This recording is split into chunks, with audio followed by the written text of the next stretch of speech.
Let's see an example by selecting the record for the country China. We will do that in two ways. One way to select that is to use the log function, and the other way is to use the iloc function. So we select the record we want, CN or China, using the log function. And we can do the same thing using the iloc function.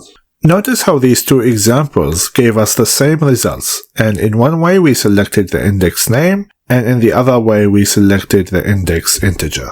So if we come back here and we start counting, we notice that 0, 1, 2, 3, 4, 5, 6, 7, 8, 9, and 10 China. So always remember to start counting from 0. The record has the CN as the index label and the number 10 as the integer value.